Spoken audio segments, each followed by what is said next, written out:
Barbecue Central. Start the game! Let's go! Do it live. Okay.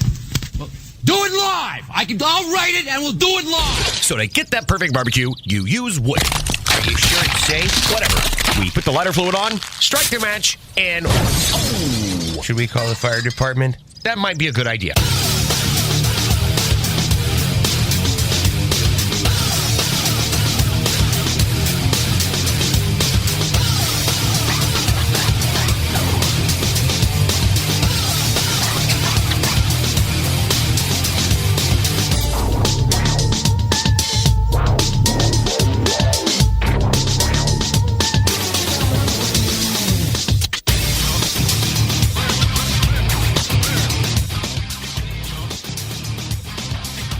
Welcome to the Really Big Barbecue Central Show.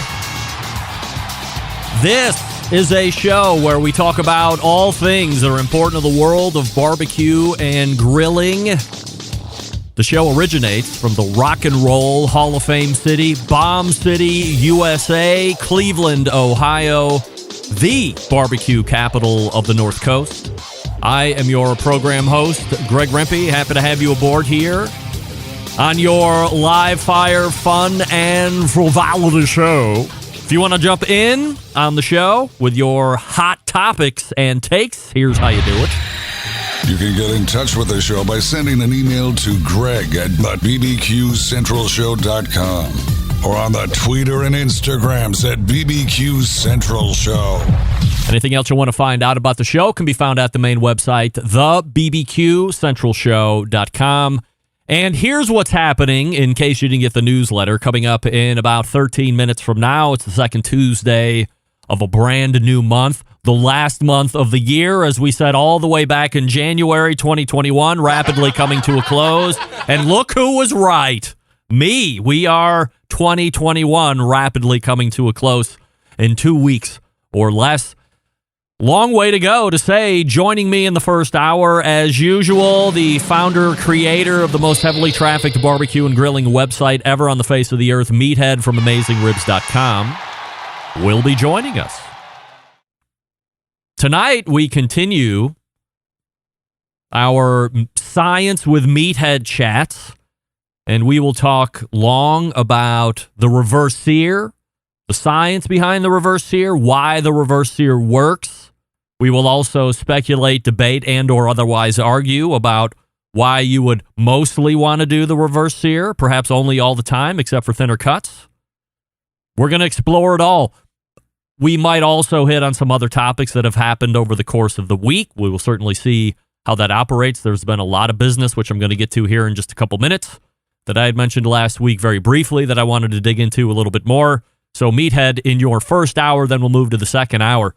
Maybe you remember when I nicknamed this band the unofficial official band of the Barbecue Central Show. He is on his way back in to the Barbecue Central Show jungle for another appearance. Lead singer of 3 Years Hollow, Jose Urquiza, will be back in. Jose, known for his melodic tones, the grunge, rock, not heavy metal, but that really good kind of grungy sound. I think from a comparative standpoint, if you're looking for something to say, well, what does 3 Years Hollow sound like or most like, I would give them a nod to Seven Dust. I think Seven Dust was a really big supporter of theirs. Seven Dust is huge. One of my favorite rock bands, of course. 90s and 2000s, huge success. So Jose will be joining me once more. We'll get an update. It's been a number of years. I remember it might have been the second release or the second album release that Jose and his lead guitarist were on the show for the first time.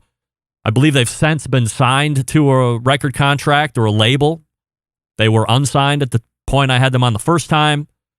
So it'll be great to catch up with Jose, see what they're up to, see what kind of a tour schedule they might be looking for in 2022, and perhaps what the last year and a half has looked like for a band. Has there been a lot of Zoom concerts? Have they been doing concerts right along? So we'll dig into all of that 14 past the second hour. And then coming out of the bullpen, 35 past the second hour, as to why this show, while a brand new show it is is being pre-recorded specifically for this person. Closing out the show tonight, my daughter, Bobby Rempe, will be joining me in studio. She's just back from college as the first semester ends through her junior year. And as I had mentioned last week, there was a thought of maybe canceling, but I had done that, I don't know, 2 months ago or 6 weeks ago or whatever it was. So I didn't want to cancel a show twice in a year so close together. So luckily, my guests were happy to pre-record through the weekend as we bring you this brand new show on Tuesday. However, it is pre-recorded, so we're technically not doing it live. We'll do it live. We're not doing it live, Bill. Do it live. Not live, Bill. I'll write it and we'll do it live. All right. We're not going to get anywhere with him. And we're going to dig into the hip surgery, what it actually entails. And if you recall, almost 2 years ago to the day, she had the right side done. So there's some hip dysplasia going on. There is some labral tears going on. Both of those things need to be corrected. It's an extensive process, so extensive, in fact, that there's 2 doctors. This is a tag team operation and or procedure. So she'll talk about it all and what it was like to recover the first time. We'll talk about any worries about getting this thing done on the other side and if healing will be just as good. Plenty to dig into. You might not find it interesting, but I will. And we'll talk to her and see what it's all about. So there you go. First hour, Meathead. Second hour, Jose, lead singer of 3 Years Hollow. And closing out the show, my oldest daughter, Bobby Rempe, talking about her impending hip surgery, which is actually taking place tonight as you're watching this. It took place earlier today. So follow me on social for any updates. And while I say follow me on social, do it. Instagram, Twitter, TikTok, and Snapchat at BBQ Central Show. You can usually get live video feeds of the show on Facebook and Twitch /BBQ Central Show. You can also get a live video feed of the show on YouTube /RD Rempe. Don't forget, we are also airing audio live on Clubhouse. So if you're going to listen in, I did make a room for Saturday as we're recording here with Meathead. So if you have any kind of cooking questions for Meathead, especially reverse sear or grilling in general, jump in through Clubhouse and we'll mix you in during our time together today. And I have been, let me see. Yeah, so I have 2 pieces of housekeeping before time may or may not allow to get to feedback from last Tuesday's show. But I have to ask you this question. Do you or anybody remember a fella by the name of Neighbor Desmond? Remember Neighbor Desmond? Pseudo live fire celebrity gaining most of his esteem and adulation by living next to me, mooching off of my grills, taking my original pit barrel cooker hostage. So I had to give it to him. He's much bigger than me, and I was not going to fight for it. Well, over Thanksgiving weekend, I get a text message from Desmond, and he said, "Hey, I think I see Dr. Barbecue." Now, to me, I'm like, well, how is this even a question? Ray is pretty distinct in his look, the flat top, the goatee, looks like a barbecue guy. But I've known Ray for decades, so I'm pretty sure if I were to see Ray in a restaurant somewhere, I would know who I'm looking at. But he was a little unsure. I said, well, Desmond, just run over there, introduce yourself as Neighbor Desmond, because the 2 or 3 times that Desmond had been on the show, Ray coincidentally happened to be a guest on all of those shows. So there had been some kind of a introduction of sorts already in place. Go over there, introduce yourself, tell them you know me if it is, and then snap a pic so I can know for sure if it is. Well, wouldn't you know, 10 minutes later, what appears on my phone? Neighbor Desmond and Ray Lampe right there.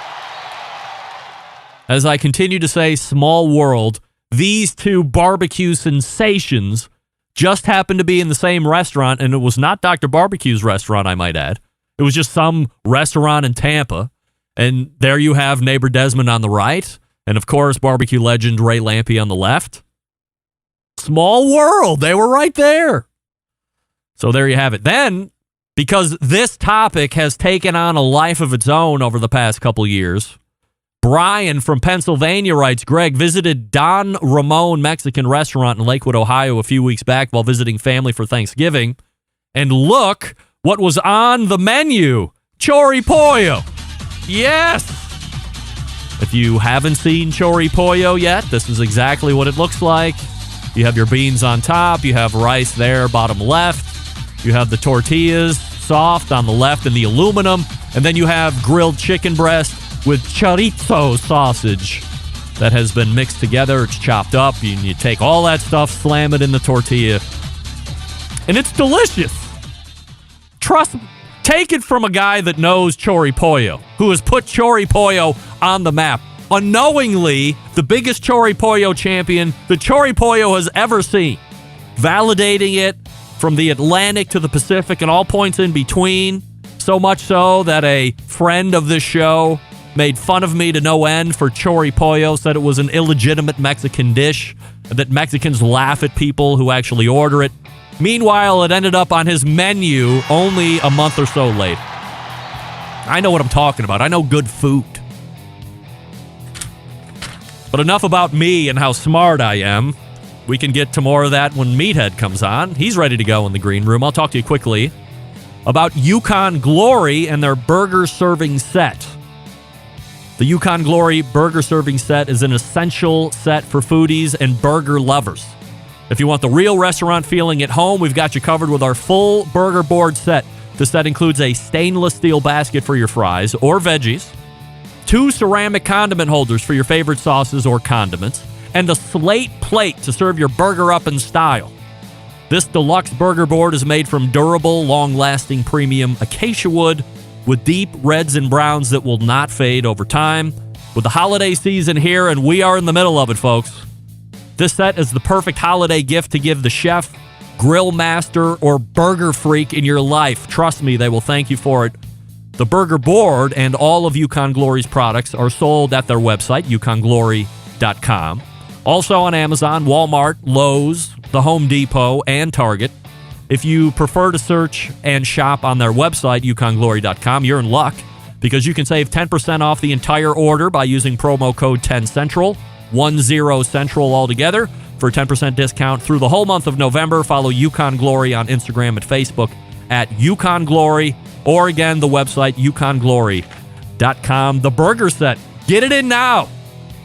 You know you have a burger lover in your life. You know you want to save 10% during gift giving.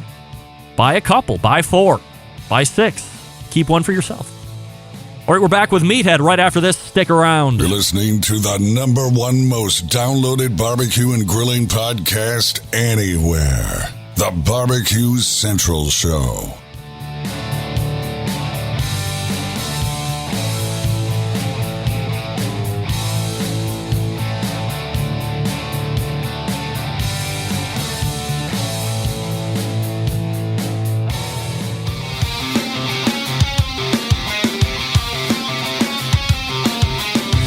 Broadcasting live from the Barbecue Central Show studios in Cleveland, Ohio. You're listening to the Barbecue Central Show. Once again, here's your host, Greg Rempe. All right, welcome back. This portion of the show being brought to you by the Barbecue Guru, creators of automatic pit temperature control technology, sellers of ceramic cookers with built-in power draft fans, and accessories to make your barbecue and grilling life easier. Visit bbqguru.com for more information or call them 800-288-GURU with any of your questions. The Barbecue Guru continuing to be a breakthrough in barbecue technology. It is the second Tuesday of the month. And you know what that brings as I am stalling, of course. Oh, I'm using the wrong. I got so many interfaces here. This is what I'm trying to do. And you know what that means. Here it comes. The walk-up music that is sweeping the nation. It is Meathead's theme from AmazingRibs.com, and we welcome him back to the show. Hey, Meathead. Hello, Greg. And hello, Centralites. Happy holiday season. You know, I'm just noticing, I was so glad when you switched from the New York skyline to the Cleveland skyline, and how you now have your head centered between these twin phalluses. You're the double doink. Would you say that I'm a master coxman?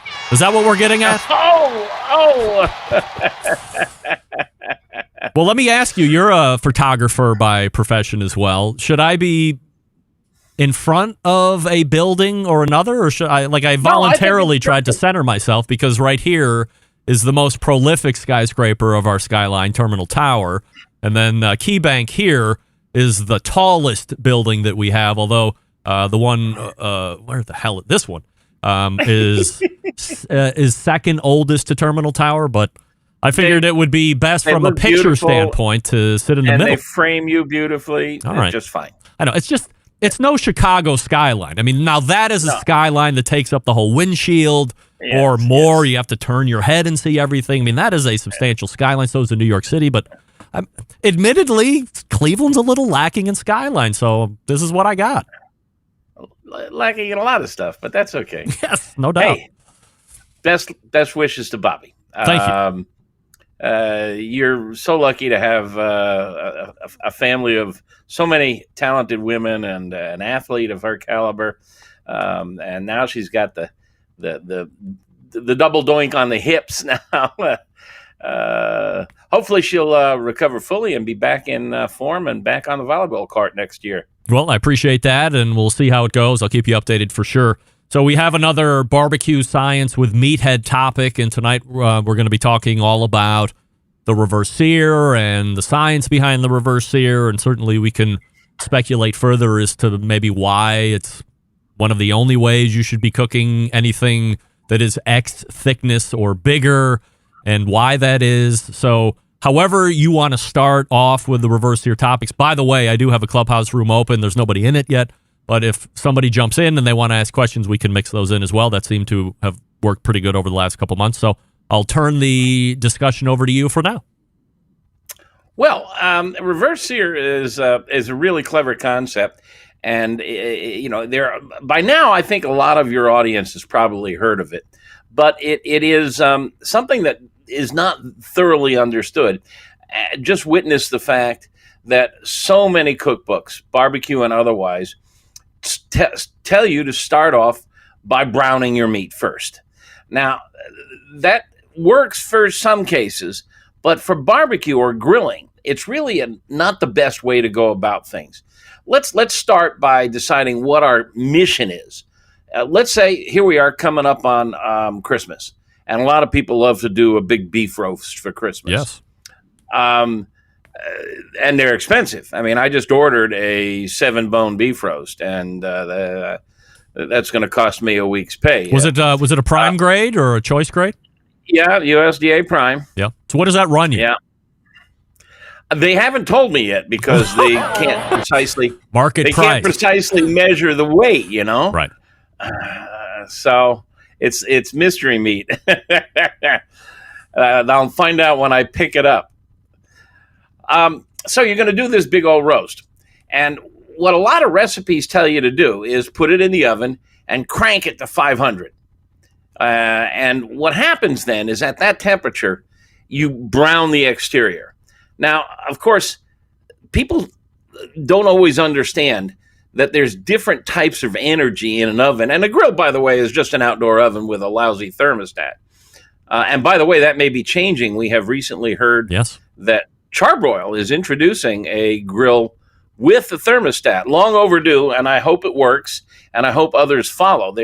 My indoor oven has a thermostat, and it burned out a while ago. I was able to replace it for $50. I mean, why can't we do that on our grills? I'm surprised it's taken this long. I actually know the company that is manufacturing that grill for Charbroil, but we'll leave that for a different time.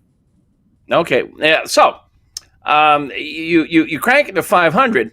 Now, that's warm air. That's convection air. And air is not a really good conductor of energy.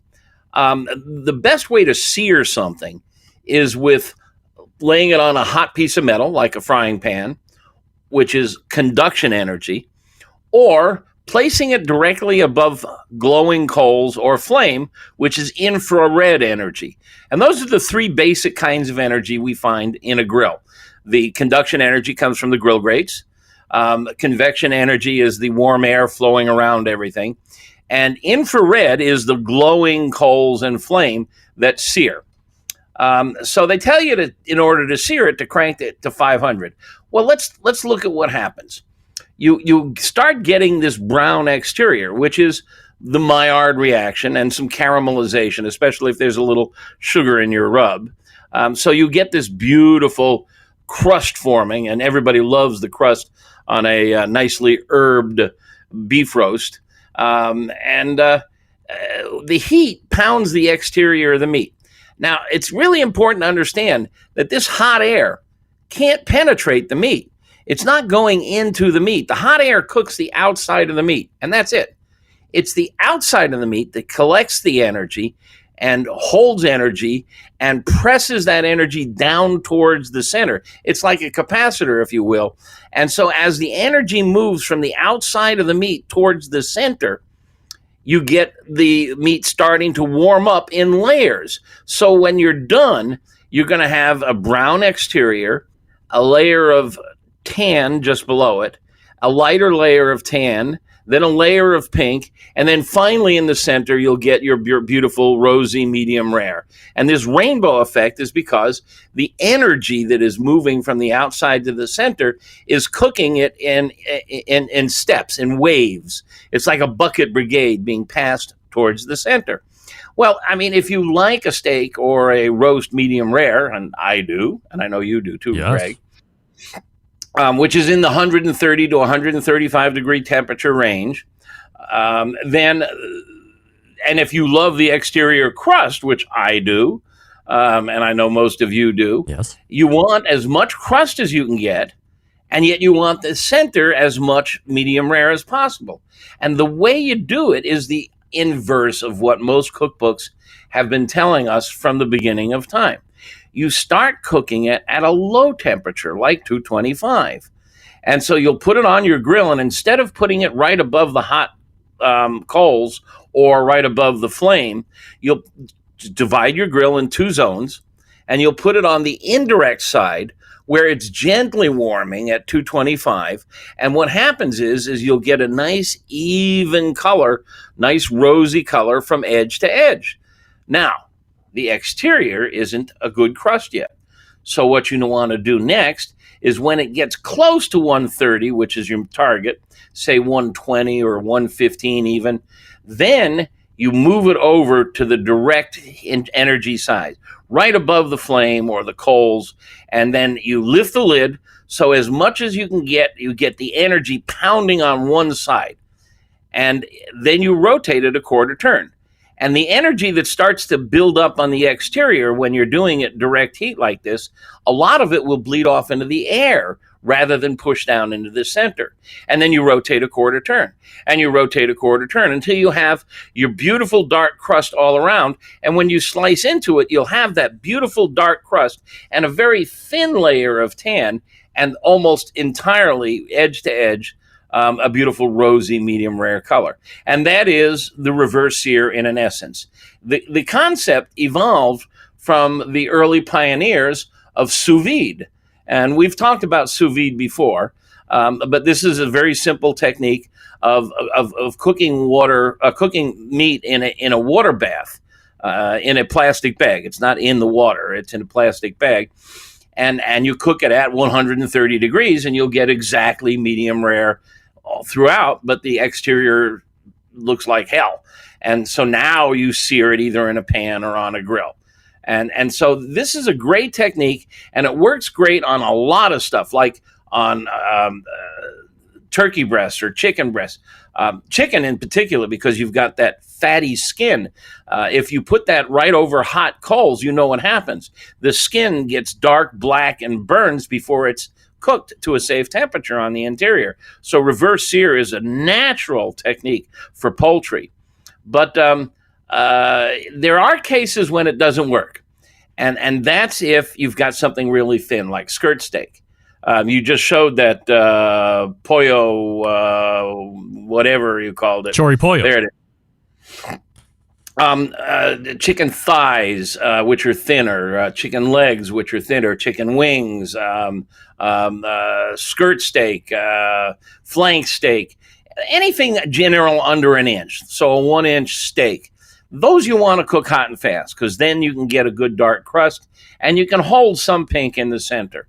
But I would say anything over an inch, inch and a half, and that goes for turkey breast, beef roast, tenderloin, pork roast, go for your reverse sear. If you haven't tried it, it's a revelation, and you'll get a really tender and juicy piece of meat that's cooked on the interior perfectly even from edge to edge, and then you'll get your beautiful dark crust on the outside.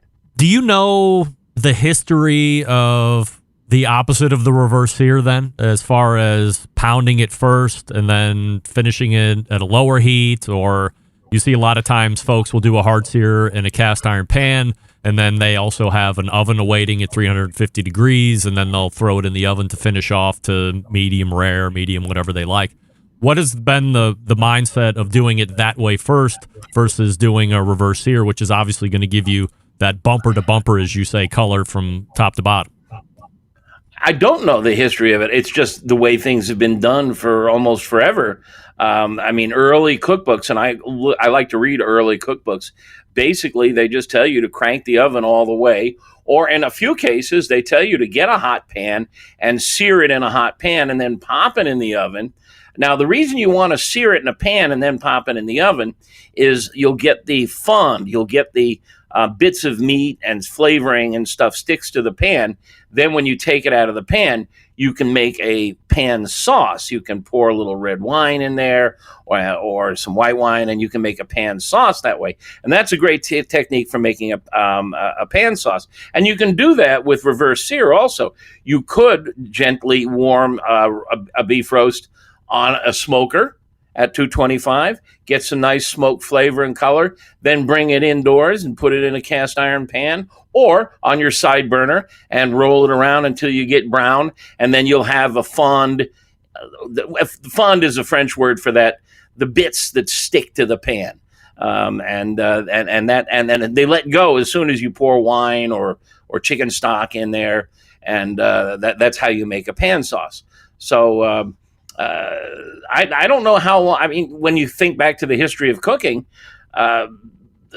cooking almost certainly evolved by taking a dead animal that the guys went out and killed on a hunt and threw it into the fire, and just tossed it right into the flames on top of the coals, and then it evolved by maybe hanging it above the fire or putting it on a stick and rotisserieing it. Ovens probably came along soon thereafter. Food, we're in an era now where science surrounds us. And cooking, which has been done for centuries, since the beginning of man, but particularly evolved cooking as the Chinese and the French and the Italians have done, they've created some marvelous things like some fabulous sauce concepts and approaches, but for some reason or other, the concept of reverse sear didn't evolve until, say, the 1980s and 1990s, and that was with the early sous vide pioneers, and then also a device called the CVAP, which is an oven which is high humidity for holding meats. But I didn't invent it by any means, but I think I popularized it pretty broadly in the barbecue world. Do you think, or the better question would be, and this is pure speculation on your part, the vast majority of people that cook that are not in our industry, I would say the majority of my listening audience, your readership and subscribership, and folks that are even moderately aware of what live fire techniques are out there, have at least heard of reverse sear or have implemented it a number of times and seen the success. But taking that aside and holding it in a vacuum, outside of that, does the people that don't follow the industry that we're in know about sous vide? No, and in fact, I'm sorry, reverse sear, not sous vide. Reverse sear, yes. No, I got you. One of the things that's interesting is I'm constantly being slapped in the face by how little people know about cooking at all. There's a website called Quora, and I don't know how many of your listeners have seen it or heard of it, but Quora is a website where you can go there and ask a question. And then there's a whole lot of people like me who watch for the questions coming up. You can even ask me a question, and people answer them. And the answers are of varying degrees of quality and expertise. But I see the most amazing questions. Why does fried chicken taste so much better than boiled chicken? That one just came up yesterday. Wow. People have no concept of the different cooking techniques, different cooking methods. And I got to tell you, when we started talking about reverse sear, I posted some stuff about this on the Barbecue Brethren, and people just absolutely lambasted me. Like, you're an effing idiot. No, everybody knows you sear at the beginning, not the end. So, if it is popular out there, I'll take partial blame for that. Kenji Lopez Alt has also done a good job of popularizing it in the general culinary world. But it is not well known outside of people on the inn, like my Pitmaster Club members, people who read our website, your listeners. But I think if you go to drive down the street, and whenever you smell a barbecue pit or a grill going, walk in the backyard and ask them if they've ever heard reverse sear, they don't know what the heck you're talking about. Do you have a history of reverse sear and where that first popped up? I actually have, now that you mention it. I did some research because there were some people claiming credit for it. Oh, who was the first person to claim credit for it? I love this. I'm not going to point fingers, but you asked a question about the history. I will talk about the history. I do have on AmazingRibs.com, if you go to the search engine, and by the way, when we rebuilt the site in April, our search function is so much better. Just search for reverse sear, and you'll find an article, and there is a history there. Dr. Bruno Gasalt was one of the pioneers of sous vide, and also Chef Jean Banchet from Le Francais here in Chicago. In the 1970s, began experimenting with sous vide, and that is a form of reverse sear. In the 1980s, Winston Industries brought out this CVAP, which is an oven that puts mist inside of it. So it's almost 100% humidity, and you can hold food at 120 to 150 for hours, and it'll be safe because you can pasteurize at a low temperature over a long time. And there's very little moisture loss, so very little shrinkage. Shrinkage is very important in the restaurant industry. You advertise a 12-ounce steak, you want to serve a 12-ounce steak. I did a whole news story on that about how some guy went to a steak place, ordered an 8-ounce sirloin, and it came sizably visually less, and he had a scale with him, weighed it, and it ended up being like 6 ounces. And it was a whole situation. Believe it or not. Yeah? Yeah. Yeah, well, the chef probably believed it was an 8-ounce sirloin because it started as an 8-ounce sirloin. Yeah, uncut. When he butchered it, right, and then it shrank 20%. And that's the audience doesn't always know that. That's funny. I've seen people bring thermometers. I just ate at Ditka's restaurant here in Chicago the other night, and specified, please, pork chop 135, and it was, must have been 150. We did that on the show, right? The embedded correspondents and I, for a task for a show. So one month we agreed that we would all go to these high-end steak restaurants, a Ruth's Chris, things of this ilk. And we were we would bring our thermopens with us. We would order the steak at a temperature. And then when the steak hit the table, we immediately temperatured the steak to see how far off it was. Because I was also pitching the idea at that time that there was a purposeful undercooking of steaks across America to avoid loss. You cook the steak over, I remember you got to throw it out, blah, blah, blah. Yes. So in the end, I think we found that the majority of places we went to in our findings were more or less close to what we wanted, but there were plenty of other ones that were either well below or well above. And everybody looked at us like we were a bunch of a-holes because we were temping steaks immediately as they hit the table. Well, I mean, with all due respect to my friends and the brilliant people who work in restaurant kitchens, many of them still don't use thermometers. They went through culinary school. They were trained by people in the French techniques, the French methods. They probably have heard of reverse sear, but I don't know if they do it. Their ovens are different. Their techniques are different. Their workflow is different. It's just a different environment. And, I don't need a thermometer. I agree. I think they think it is some kind of a training wheel where now they have this experience or this title, and they refuse to use something that will give them 100% confidence that they've hit a temperature and that their experience is better than the thermometer, which is ridiculous. Well, let's give them some credit for this. If you're a steakhouse and you're getting your steaks from the same supplier day in and day out, they're cut and trimmed the same way. They're all black Angus. They're all the same weight. Your ovens are tuned to a certain temperature that after a while you ought to be able to tell by timing it, your instincts, and by poking it and by looking at it. You probably can get pretty darn close. But it's still a risk. And, especially if you've got a client who has specified a temperature. If they say medium rare, well, that's what everybody says. But if they say 130 to 135, you better nail it. Right. Meathead, can I place you on hold just for 1 second? We'll come back and pick up this conversation. All right, stand by. We're talking with Meathead from AmazingRibs.com, of course. And I will talk to you quickly about Big Papa Smokers, the one-stop online shop for all things barbecue and grilling related. A curated selection of only the best outdoor cooking and grilling supplies will get you on the path to better barbecue results in no time. Everything there has been handpicked and approved by Sterling Big Papa Ball himself, from the award-winning rubs and sauces to the American-made grills and smokers. Big Papa's known for their championship rubs and seasonings, popular flavors like Sweet Money, Cattle Prod, Cash Cow, all proven winners on the competition circuit and in backyards alike.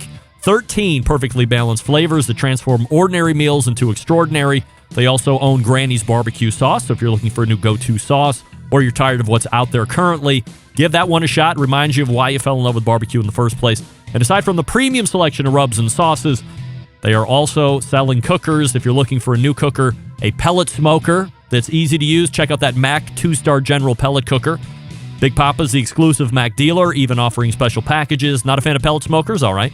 Take a look at that Old Hickory Ace BP, the only charcoal smoker that Big Papa trusts on his competition trailer. If you're not sure of what grill you need, call and ask questions. 877-828-0727. That's 877-828-0727. Or shop their website, bigpapasmokers.com. That's BIGPOPPA smokers.com. We're back with more Meathead right after this. Stick around.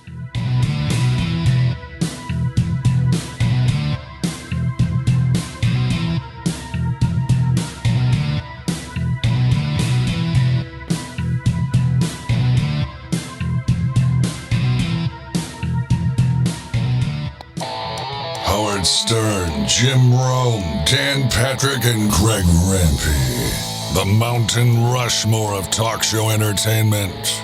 Now, let's get back to the Barbecue Central Show. And this portion being brought to you by cookinpellets.com, your number one source for quality wood pellets for all of your pellet-driven cookers. Visit cookinpellets.com. That's COOKIN, cookinpellets.com. For more information, to view other products, or to purchase everything, CB and the gang over there at cookinpellets.com. And we're back with more Meathead from AmazingRibs.com, as we have been talking about all things related to the reverse sear. By the way, we do have the clubhouse room open, so if you are interested, this is a live recording for what's going to air this coming Tuesday. So if you're in the clubhouse room and you would like to ask Meathead about some kind of cooking technique or a myth bust or something along these lines, raise your hand in the clubhouse and I'll bring you up and we can have at it. Go ahead, Meathead, with a thought. Well, we were going down the history, and we're getting towards a good point in the history of it. In the year 2000, a Swiss butcher named Werner Wirth wrote a book called Intelligent Cooking. And he was the first to write about this technique, reverse sear. And I believe he used the terms reverse sear. If he published the book in 2003, that means he probably wrote about it in 2001, 2002, and maybe started experimenting with it even earlier than that. So I think we have to give him the credit for the term and for the first to be using it other than in a sous vide or a CVAP type environment.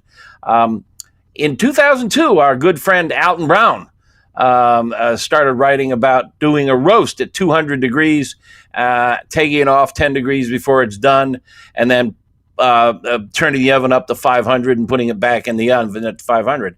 So he's ahead of all of us barbecue guys. But around 2000, Christopher Finney of the Iron Pig Barbecue cooking team, I asked him, because he's been claiming that he kind of invented it. I asked him when he first started working with it, and he said 2003 to 2005. His website now says 2001. But somewhere in the early 2000s, he started playing with it and telling people about it right around the same time as Alton Brown. And I was experimenting with it at the same time, although I didn't start writing about it until a little later. But of course, our website has so much traffic that it really caught on because of the traffic to our website. And right around 2007, Kenji Lopez-Alt, who was at the time working for Cooks Illustrated, wrote an article in the magazine called The Problem with Thick Steaks. And he wrote about reverse sear. So that's where the history comes from, as far as I know. Meathead from AmazingRibs.com joining us here on the show. If you're not a member of his Pitmasters Club, get over there. It's sub $25 for the year. Is it sub $25? It's now we raised the price $34.95 now. $34.95, which is $34.95. a pittance, sub $35, a pittance for that's a year access. I mean, come on, give me a break. You're getting a whole bunch of exclusive stuff and special deals. So get over there. Plus, you can interact with a whole bunch of like-minded live fire lovers and share techniques and tips and tricks and lies. So that's great stuff. It's like a bar, but online. Our new barbecue rubs and sauces were offered for sale to the Pitmaster Club members at a discount, among other things. Many companies offer discount prices to our Pitmaster Clubs. And there's a lot of other benefits. Just go to AmazingRibs.com/Pitmaster to read about the 20-plus member benefits. Meathead, anything else on reverse sear before I ask another question that has to do with live fire cook? I think we've covered it pretty good. If you're doing a roast for Christmas, do consider giving it a try. And if you're doing something like I do every Christmas, I have to go over the river and through the woods. What I did last year for the first time, and I'm going to do it again this year, is I did sous vide it, and I was able to take it in the sous vide bath to the house where the party was, kept it in the sous vide bath until we were almost ready to eat, went out back, threw it on their Weber gas grill, got myself a beautiful sear on it, and everybody was just blown away by it. It was just gorgeous. So it's a really great way to take food on the road. So you put this roast in the sous vide bath, probably had it in the amount of time that you wanted, and then you unplug everything and you just kept it in the water. Somehow you secure it so it's not spilling and sloshing all over the place, and then you plugged it back in when you got to the place you were going to? Exactly. Yeah, exactly. It worked great. I get a 7-bone roast every year, which is just enough to feed this crowd. Wow. And because I cut it in half, so I have 2 hunks, and then in the zipper bag in the sous vide bath for about 3-4 hours. I forget what the timing is. It doesn't need long because the meat's pretty tender, and bring it up to about 125 or so. And that's enough to cook it through, pasteurize it, haul it off to the destination, and plugged it back in, and it just stayed steady at that temperature until we were ready to serve it. I have a question coming from a fan of ours who left it on my Facebook page. I'm paraphrasing here because I didn't write it down, but I think we'll get the high-level concept here. He wants to know this. If the quote-unquote cold grate steak cooking method, popularized evidently by Dave Parrish of Slow and Sear fame, is the only way to do it. According to him and according to Dave, it's the best way to cook a steak. And I hate to say that I'm not on top of trends here, but I've never heard cold grate steak cooking technique. Well, it's a good technique, absolutely. I'm one of these guys that likes to say there's no rules in the bedroom or the kitchen. Yeah. There's not any one only way, and in fact, there's many ways to skin a steer. You can cook it a variety of ways, but the cold grate technique is basically you rotate the cooking grate so that the meat goes on cold metal rather than hot metal. When it goes on hot metal, it brands the meat with grill marks. And I have written at length about why I don't think grill marks are the best way to cook a steak. I like to see it even color brown all over edge to edge for the maximum Maillard crust flavor. But yeah, it's a good technique. And he's written about it on the Slow and Sear website. And by the way, Dave was the original pit boss for the Pitmaster Club. So you're rotating the cooking grate around the fire? Yeah, you rotate the grate. Doesn't the grate heat up anyway? Are you putting on a bunch of cold grates? It heats up, but you don't get as much branding. You don't get those really dark sear marks, and you don't run the risk of burning the meat. Okay, it's clever. You're a fan of it, or do you like the more traditional reverse? Yeah, it works. I've done it. It works. And you can even rotate it after one side and flip the steaks so that it stays on the cold side. Rotate it some more. It works great on things like a Weber kettle because you've got a round grate. Right. And he uses this Slow and Sear gadget. And he's got some kind of a Weber kettle-ish grill as well that he pedals too, right? Yes. Yeah, he's built a kettle... I don't want to call it a knockoff, but because I think it's an improvement. Let's say kettle style. Kettle. Yeah, it's a kettle grill. Is he successful? I think so. Yeah. He just took on a massive new warehouse, and maybe he's got big money backing him.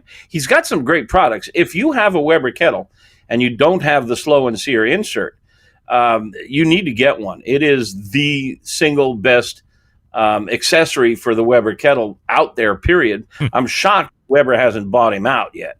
I mean, because it just makes the Weber kettle. It makes the Weber kettle a smoker if you want it to be a smoker, and it really improves your searing capability. So I'm a big fan of the Slow and Sear. Weber didn't buy them out because they're too busy losing their ass on stock market shares.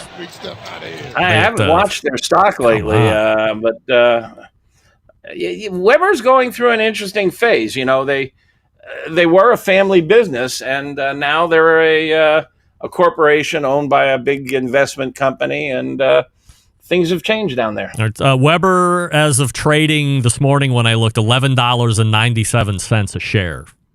Which what I was think its opening price? It started out at maybe $15 or something like that. It really never spiked much higher than that. When they first came on the market.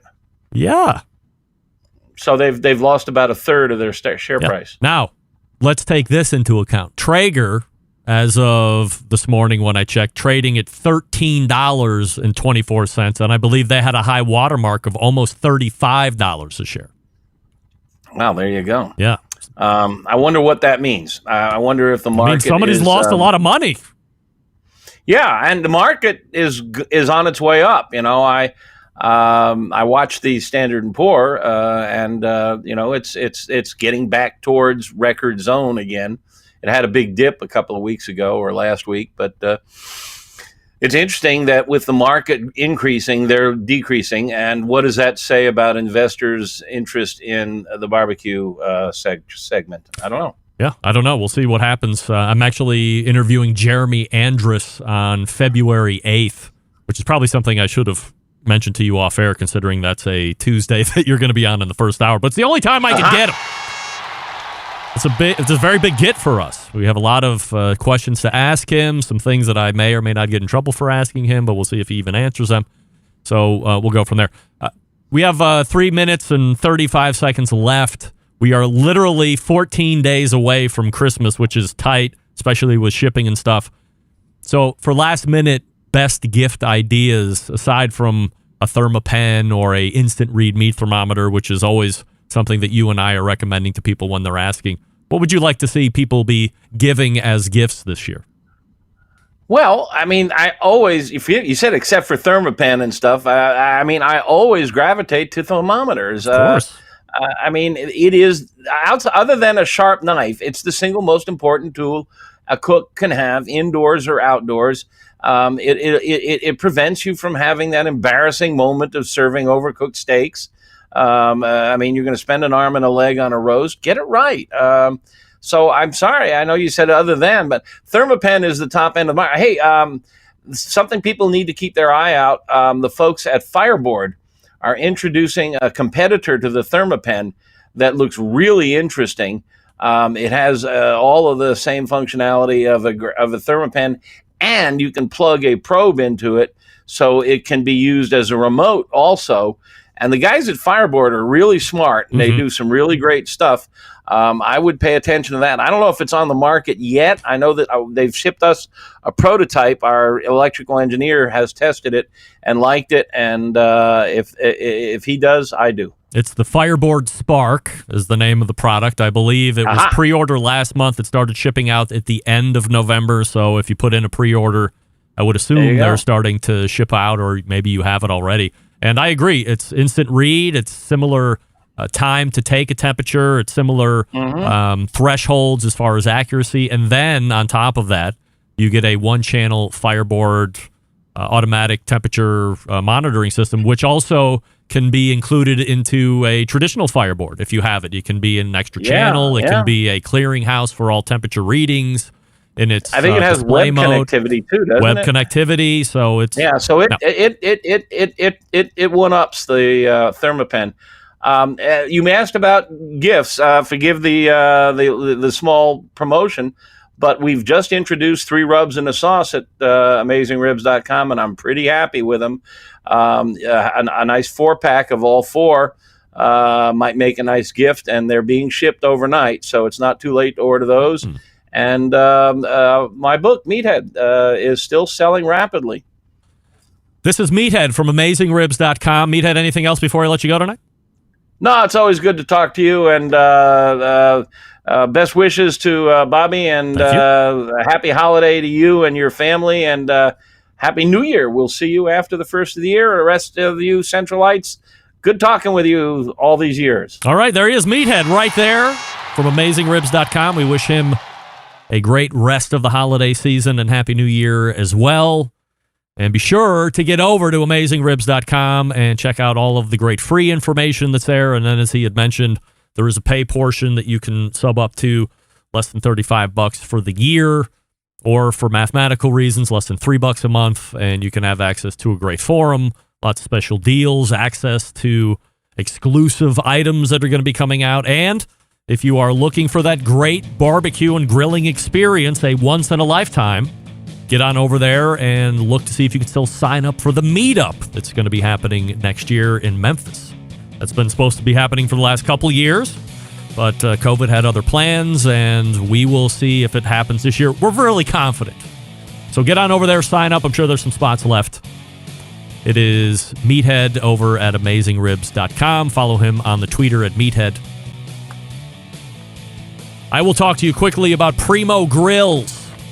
We talked about 2-zone cooking a little bit during the reverse sear portion because you don't want to put it over direct heat. Primo Grills is going to be something you want to take a look at. Because what do we love about ceramic cookers? We love that they're fuel efficient. We love that you can achieve low and slow temperatures for traditional barbecue meats. We also love that you can get rip-roaring hot for the high-temperature grillings. But what's missing in the everyday ceramic cooker lineup? The real ability to do true 2-zone cooking. 2-zone cooking, very important to both professionals and backyards alike. It's the best way to manage a fire and cook with confidence. However, getting a 2-zone fire in a round ceramic cooker, not very realistic. Why? Because it's round. Enter Primo and their game-changing oval design. The shape gives you the ability to execute a 2-zone setup that you desire. It also gives you the other ceramic grill benefits as well. Really, when you break it down, there's more than 60 different ways to cook on this thing. So you're only limited by your culinary imagination, which we all know about the lift hinge revamp. We know about the air damper revamps top and bottom. You can now get the Primo Grill rotisserie. You can get the pizza grill accessory. You can get the half pan accessory. You can get the rib rack accessory. Nick Bauer and the gang over at Primo really jumped up the accessory line this year. Everything is hitting the dealer and distributor network right now, so make sure you hit up your dealer because they're only selling through dealers. And see when they might be hitting your local area. Go to primogrill.com, locate a dealer near you, and you will be all set to pick up those accessories or pick up a Primo and all the accessories, whatever you like. Here's the bottom line. Best ceramics in the biz? Yes. Patented technology, true two-zone cooking capabilities, multiple sizes? Yes, yes, and yes. If you really want to have a round ceramic cooker from Primo, they have those as well. Might I suggest that you break from common thought and go with the oval design? I mean, that's why you're going to Primo in the first place. You want something different than the ordinary round stuff. But if you want round, they got round. It's a one-stop shop there. Primogrill.com. See a dealer near you. Go to them. Check out all the Primos that they have to offer. Buy the best one that fits your bill. You can follow them on Facebook and Instagram. Who's ready for a Primo? I'm ready for a Primo. Meathead's probably ready for a Primo. I know you're ready for a Primo over there in the corner. Go to primogrill.com. That's primogrill.com. And we're back to wrap the first hour right after this. Stick around. We'll be right back. You're listening to the #1 most downloaded barbecue and grilling podcast anywhere. The Barbecue Central Show.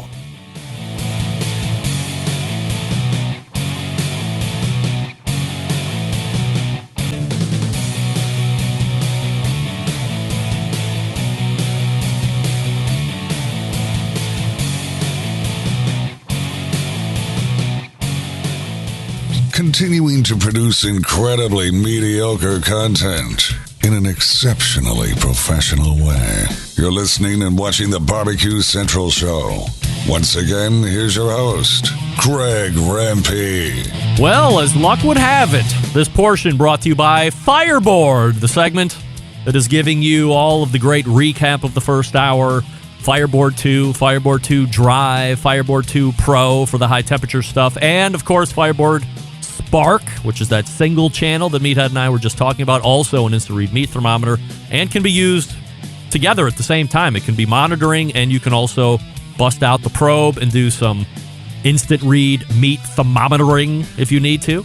Multifunctional, $150, so a little bit higher than you're used to paying. However, not something that is run-of-the-mill at this point, in a segment of its own, if you will.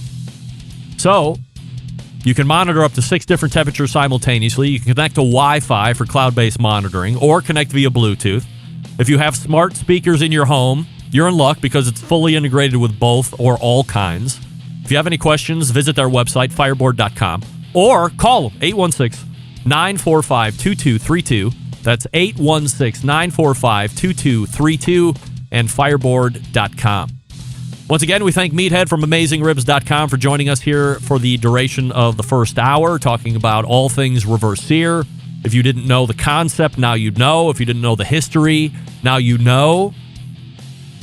We don't know why people were searing like maniacs in the beginning, but I think that's just where cooking starts. Nobody knows the rules. Nobody knows the guidelines. Nobody did it before anybody else did. So you start one way, and then hopefully you learn over time, especially if there's better ways to do it. In a lot of cases, for thick-ish or thicker cuts, reverse sear is the way to go. It's really the only way I do it. Unless it's super thin, as Meathead mentioned a handful of moments ago. The skirt steaks, the really thin steaks. Maybe you got a friend that buys steaks and they're cheap. They get the thin, half-inch thick. And we don't want any of that. All right, if you're not familiar, AmazingRibs.com is his website. We are pointing to the second hour, Refresh Libations. We will have a visit from the unofficial official band of the Barbecue Central Show, 3 Years Hollow, Jose Urquiza, and then we will also have an interview with my oldest daughter, Bobby Rempe, on her impending hip surgery, which took place earlier today, even though we're recording the show on Tuesday. So once again, if you're just tuning in, brand new show, all new content, just pre-recorded, and I'm letting you know that we're not doing it live. I said not live. Not live. Do it live. We're not doing it live, Bill. And we'll do it live. We're pre-recording, but we're doing it live at the same time. All right, stick around. We'll be right back with the second hour.